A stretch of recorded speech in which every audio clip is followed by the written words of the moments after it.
আলাইকুম রহমতুল্লাহি ওয়া বারাকাতুহু।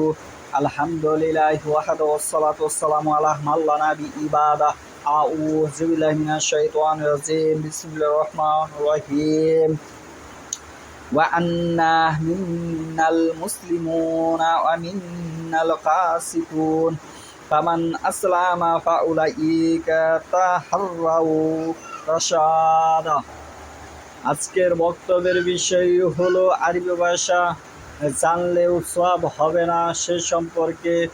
আরবি ভাষা জানলে সওয়াব হবে না, এবং সওয়াব হবে না যদি না আপনি ইমানের সহিত মৃত্যুবরণ করেন, যদি জান্নাতে যেতে পারবেন না যদি না আপনি এই দুনিয়াতে ভালো কাজ করে যান সে সম্পর্কে।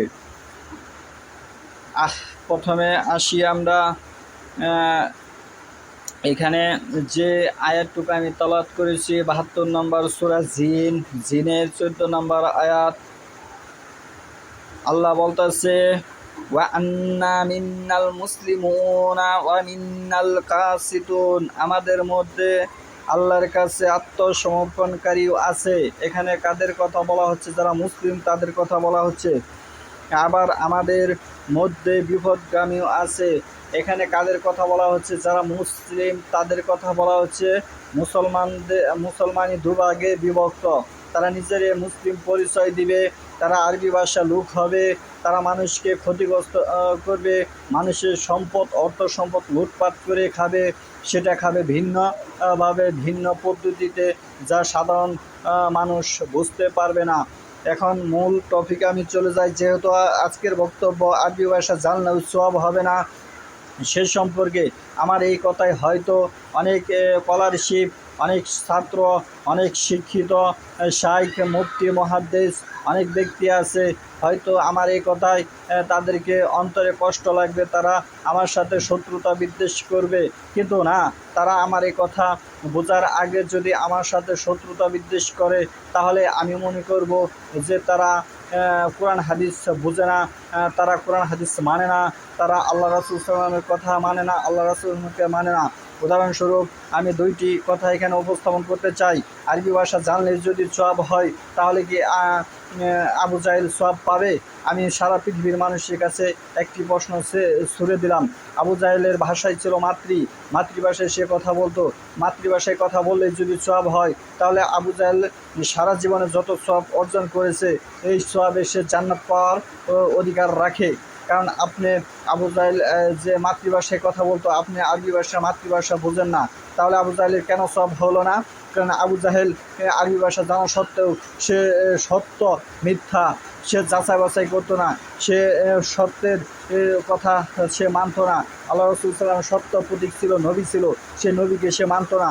আপনি তো আরবি ভাষা জেনেই মনে করতেছেন যে আমি আরবি ভাষা শিখেছি, আমি শাইখ, আমি মুহাদ্দিস, আমি মুফতি, আমি দাওরা ফাঁস।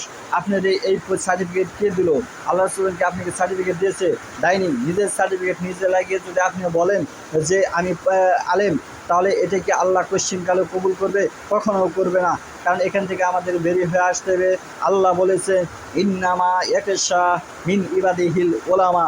উলামা হচ্ছে ওই ব্যক্তি যে আল্লাহর ইবাদত করে, আল্লাহকে ভয় করে, এবং আল্লাহর রাসূল সাল্লাল্লাহু আলাইহি ওয়াসাল্লামের অনুগত্য সহকারে আমল করে, আল্লাহ রাসূল সাল্লাল্লাহু আলাইহি ওয়াসাল্লামের পথ নির্দেশনা দেখানো অনুসারে আমল করে, সেই হচ্ছে আলেম। এখানে পাশের কোনো বিষয় নয়, এখানে আরবি ভাষার কোনো বিষয় নয়। এখানে যারা এই টাইটেল লাগিয়েছে এটা ভুল। এই টাইটেলেই ইসলাম ধ্বংস হয়ে গেছে। এখান থেকে আমাদের বেরিয়ে আসতে হবে, জাতিকে ঐক্যবদ্ধ করতে হবে, মুসলিম জাতিকে ঐক্যবদ্ধ করতে হবে। তাহলে আমরা ফিরে এই পূর্বের যে ইসলাম ছিল সেটা বাস্তবায়ন করতে পারবো। এখন আপনি সমাজের দিকে তাকিয়ে দেখুন, যারা নিজেকে মুফতি মুহাদ্দিস বলছে তারা শিরকের সাথে জড়িত, যারা নিজেকে দাওরা পাশ বলে তারা সুদের সাথে জড়িত, যারা নিজেকে আলেম বলে তারা তার বোনেরকে ওয়ারিশি দেয়নি, পরের সম্পদ দেশে চলাফেরা করে, পরের আত্মসাধ্যে টাকা পয়সা দেশে চলাফেরা করে। এই যদি ইসলামের হাল হয়, এই যদি ইসলামের পরিস্থিতি হয়, তাহলে কি এই বিধর্মীরা আমাদেরকে ভালোবাসবে? তাহলে কি হিন্দুরা আমাদের ভালোবাসবে? তাহলে কি সবচেয়ে বড় কথা বিষয় হলো আল্লাহ কি আমাদেরকে ভালোবাসবেন কিনা, আমাদের প্রতি আল্লাহ কোনো শিফা রহমত নাজিল করবেন কিনা? পশ্চিমকালেও না। এই আবাদত দিয়ে, এই নামাজ দিয়ে পশ্চিমকালেও আমরা পরকালে মুক্তি পাবো না। আল্লাহ কোরআনে বলেছে সূরা বাকারায় 177 নম্বরে, লাইসাল বিররা, কোনো কল্যাণ নেই। কাদের কল্যাণ নেই? যারা পূর্ব এবং পশ্চিম দিকে মুখ ফিরায়। এখানে কাদের কথা বোঝানো হচ্ছে? যারা সালাত আদায় করে। আল্লাহ সূরা মাউনে বলেছেন ফাওয়াইলুল লিল মুসাল্লিন, ওই সমস্ত নামাজ আদায়কারীরা ধ্বংস। আল্লাহ এখানে বলেছেন ওই সমস্ত নামাজ আদায়কারীরা ধ্বংস। তাহলে যারা নামাজ আদায় করে ইহুদি খ্রিস্টান তারা তো ধ্বংসই, তাদের কথা এখানে বলা হয় নাই। এখানে শুধু বলা হয়েছে ওই সমস্ত নামাজ আদায়কারীরা ধ্বংস। তাহলে আপনি কেমন নামাজ পড়তেছেন যে নামাজে আপনার বোনের ওয়ারিসি আপনি দিতে পারলেন না, আপনি তুমি ইমানই নাই। যে নামাজে আপনি সুদ খাওয়া পরিত্যাগ করতে পারলেন না, আপনি তুমি ইমানই নাই। যে নামাজে আপনি একজন রাস্তা দিয়ে মেয়ে হেঁটে যাচ্ছে, তার প্রতি আপনি মেয়ের মতো সুনজরে তাকাতে দেখতে পারলেন না, তার বুকে হাত দিলেন, তার কোমরে হাত দিলেন, তার প্রতি কুনিয়তে দৃষ্টি করে তাকালেন, তাহলে আপনি কোথায় ইমান আছে? এই যদি মুসলমান হয়, তাহলে ইহুদি খ্রিস্টানরা কী ক্ষতি করেছে? তারাও তো আপনি যে জঘন্য কাজ করতেছেন সেও জঘন্য কাজ করতেছে। আপনি যে জঘন্য কাজ করেছেন, একজন আবু জাহেল সে জঘন্য কাজ করেছে। তাহলে আপনার মাঝে আর আবু জাহেলের মাঝে তফাৎ কী রইল? এই সমস্ত ভণ্ড পরিচয় দিয়েই যারা এই সমস্ত ভণ্ড লেবাসদারি যারা আছে, যাদের দ্বারা সমাজে কোনো ভালো কোনো কিছু উপস্থাপন হয়নি, 10টি ভালো জিনিস উপস্থাপন করে সমাজে তারা যারা দেখাতে পারবে না যে আমি মুসলমান, আমি আল্লাহর কাছে আত্মসমর্পণ করেছি, আমি ওহির অনুসরণ করেছি, এই যে দেখুন সমাজে আমি 10টা ভালো কাজ করেছি, আঙ্গুল দিয়ে গুনে গুনে দেখাতে পারবেন কিনা সন্দেহ আছে। আপনি দেশে একটা ভালো কাজ করেছেন কি জানেন? আপনি ভালো কাজ করেছেন, কোরআন শিখেছেন, ঠিক আছে, আপনি তো কোরআন মানেন নেই। যদি কোরআন আপনি না মানেন, তাহলে আপনার মাঝে আর ফেরনের মাঝে, আপনার মাঝে হামানের মাঝে, আপনার মাঝে আবু জাহেলের মাঝে কী তফাৎ হলো? এই ভাষায় শিখে আপনি কী সওয়াব হবে?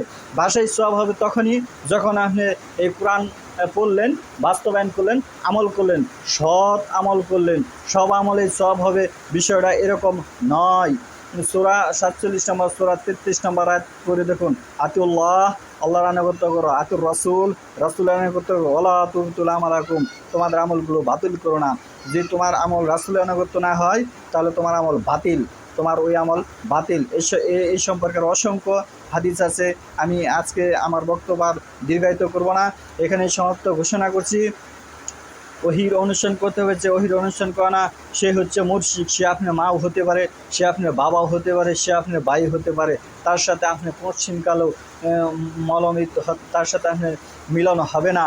সে আপনার চাচাও হতে পারে, সে আপনার ছেলেও হতে পারে, সে আপনার ভাতিজাও হতে পারে। মনে রাখবেন, আপনি 5 ওয়াক্ত সালাত আদায় করেন, আপনি ইমানের সহিত আছেন, আপনার বাবা আপনার খুব সম্পত্তি দেয়নি, আপনি বুঝবান হয়েছেন, আপনি 20-22 বছর বয়স হয়েছে, আপনি বিয়ে শাদী করেছেন, আপনি জানার পরে এই সম্পত্তি আপনার খুবরে আপনি ত্যাগ করে তার হাতে তুলে দিতে হবে।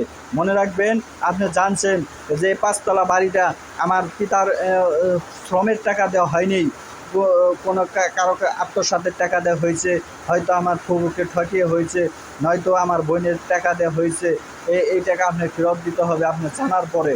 মনে রাখবেন, আপনি জানেন আপনার বাবা সুদখোর, তার সাথে আপনি এক থালিতে খাওয়া যাবে না। যদি আপনি তার সাথে পৃথক না হতে পারেন, তাহলে আপনি ইসলাম থেকে খারিজ। মনে রাখবেন, সূরা হুদের ওই 44-45 নম্বর আয়াতের কথা আপনি খেয়াল রাখতে হবে। আল্লাহ নূহ নবী সাল্লাল্লাহু আলাইহি ওয়াসাল্লামকে বলেছিল, হে নূহ, ওই ছেলে তোমার পরিবারে কেউ নয়, ছেলে তার পরিবারে কেউ নয়, জন্ম দিলেই বাবা হওয়া যায় না যদি না তার বাপ পুত্রের আমল একত্র হয়, এক মিল না থাকে, তাহলে আপনার সন্তান আপনার না। মনে রাখবেন, আপনার স্ত্রীর এই খেসারত দিতে হবে, আপনার খেসারত দিতে হবে। আপনি একজন দায়িত্বশীল। সূরা যোগ করে 44 নম্বর আয়াতে আপনি পড়ে দেখুন। এরকম আরও অসংখ্য বিষয় আছে যা আপনার কোরআন হাদিসে জানতে হবে, মানতে হবে, তা নাহলে আপনি মুসলমান নয়। এটি হচ্ছে আমার আজকের বক্তব্যের বড় মূল টপিক। সুবহানাকা ওয়া বিহামদিকা।